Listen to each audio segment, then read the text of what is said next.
1940 and look at the map, or in 1941, it looks like Schmidt was dead right, that the whole of Europe, with a few exceptions, was governed by parties of this kind.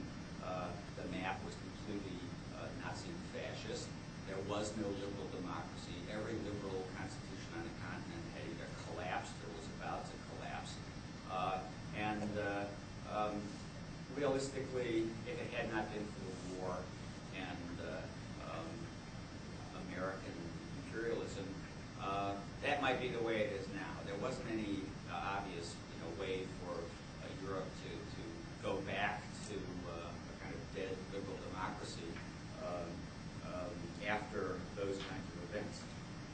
So maybe he was right after all. Now, on the left, this was interpreted in a couple of interesting ways. One was that there's the Henrik Demand version, that, look, having a fascist dictatorship or Nazis was a good thing for the left, because it provided the left with a powerful state. So when it took it over, it could do what it needed to do. And this was the view of the communists as well at the time. The KPD actually welcomed the rise of Hitler. They said, look, he'll be gone in a few months, then we'll have our chance. So their view of history fit with this as well.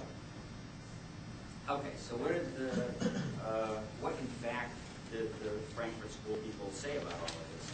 Well, the two people who are the legal people are Neumann and Kirchheimer.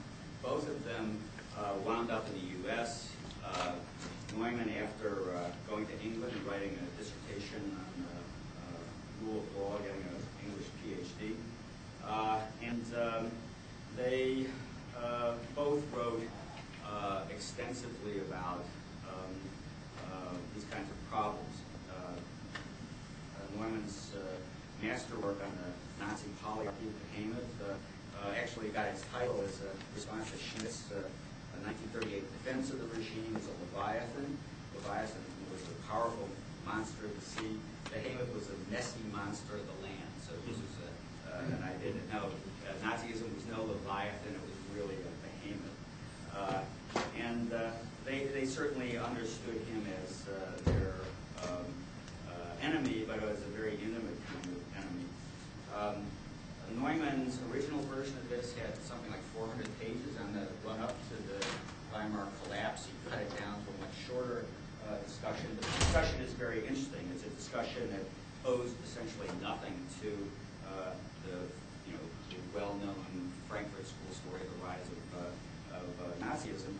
It focuses almost completely on the failures of the SPD. We say it's until they get brave and so on and so forth, but what they need to do is sell to the middle class the program with clear imagination. They really understand that the programs they were putting in, they had much too limited perspective, and their limited perspective was narrow and economic. They wanted more benefits for the working class within the system, and they were willing, as it turned out, to play the card, as in Austria, to say no on a very minor economic issue. And if they pull that card out, the whole stack of cards collapsed. The idea of the social Rechtsstaat, which was Hitler's idea, never was saleable to the salaried workers. And when Neumann died in 1954 in a car crash, he had already become kind of liberal. Now, the thing about Neumann, and I think the great difference from Kirchheimer, was he understood the world ambiguities of politics, and he was obviously a kind of thinker. Which I just want to think about politics, skepticism, and politics of faith. Neumann's definitely on the side of the politics of skepticism. He understood the difficulties and the choices that people were faced with. He understood where they failed. His kind of failure is very big area. It's all about leadership. It's not about social forces or anything like that. He didn't say he didn't understand it, so of course there were things about it.